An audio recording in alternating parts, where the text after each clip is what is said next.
¿Qué tal están? Bienvenidos. Mi nombre es José Manuel López García y les voy a leer mi artículo titulado Sistema del idealismo trascendental de Schelling. Uno de los principales representantes del idealismo alemán es Schelling, que nació en 1775 y falleció en 1854. Fue amigo y coetáneo de Hegel, Fichte y Hölderlin, entre otros. Elaboró una filosofía centrada en la libertad, el absoluto y la naturaleza. Su producción filosófica influyó decisivamente en la filosofía europea del siglo XIX y también en los siglos XX y XXI, si se tiene en cuenta que inspiró a corrientes filosóficas como el existencialismo, la fenomenología, etc. El libro El sistema del idealismo trascendental de 1800 es una de las obras centrales del idealismo alemán y al mismo tiempo fue uno de los intentos más ambiciosos de construir una filosofía que unifique naturaleza, espíritu, conocimiento y arte bajo un único principio explicativo.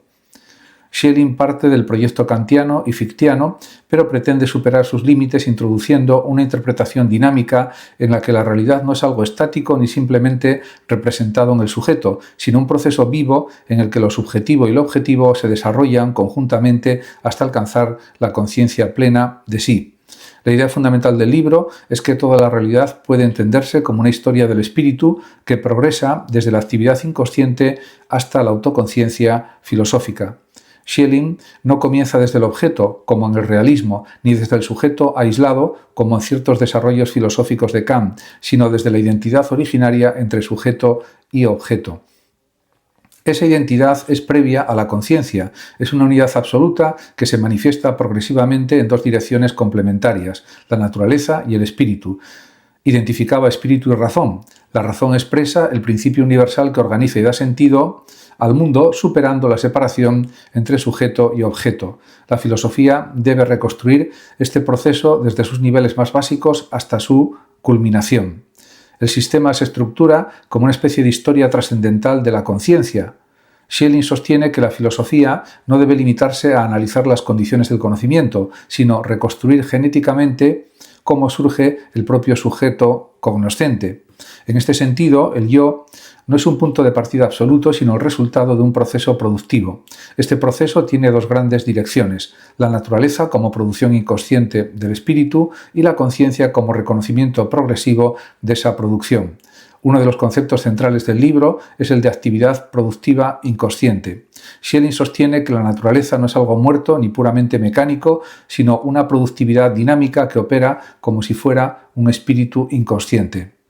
Esta idea representa un cambio importante respecto a la física mecanicista del siglo XVIII. La naturaleza para Schelling es espíritu en estado de inconsciencia y el espíritu es naturaleza que ha llegado a la conciencia de sí. Esta identidad profunda permite, en realidad, superar el dualismo entre mente y mundo. El desarrollo de la conciencia se presenta como una serie de etapas necesarias. En los niveles más básicos, el sujeto se encuentra dominado por fuerzas inconscientes que producen o crean representaciones sin que él se dé cuenta de su origen. A medida que avanza el proceso, el yo comienza a reconocerse como agente activo en la producción de sus propias representaciones. Este proceso culmina en la filosofía trascendental, donde el sujeto comprende que tanto la naturaleza como la conciencia son manifestaciones de una misma actividad originaria. Schelling también introduce la idea de la intuición intelectual, que desempeña un papel fundamental en su sistema. Esta intuición no es empírica ni discursiva, sino una forma inmediata de acceso a la identidad originaria entre sujeto y objeto. No es una facultad psicológica común, sino un acto filosófico que permite al sujeto captar la actividad productiva del espíritu o la razón. En este punto, Schelling se distancia de Kant, quien negaba la posibilidad de una intuición intelectual en el ser humano. Para Schelling, en cambio, esta intuición resulta necesaria para comprender de verdad el fundamento absoluto de la realidad.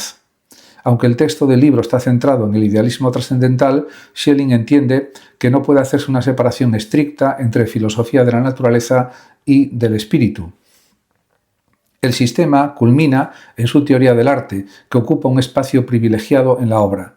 Este gran filósofo alemán considera que el arte es la síntesis más elevada de la actividad consciente e inconsciente. Desde su planteamiento, el artista actúa libremente, pero su creación expresa una necesidad que él mismo no controla plenamente. Por eso, el arte revela de manera sensible la identidad entre naturaleza y razón que la filosofía intenta conceptualizar. Schelling afirma incluso que el arte es el órgano de la filosofía, porque muestra de manera inmediata lo que la razón solo puede reconstruir discursivamente. Además, esta idea anticipa numerosas concepciones posteriores del romanticismo sobre la creatividad artística. Otra idea clave del sistema es la noción de producción infinita.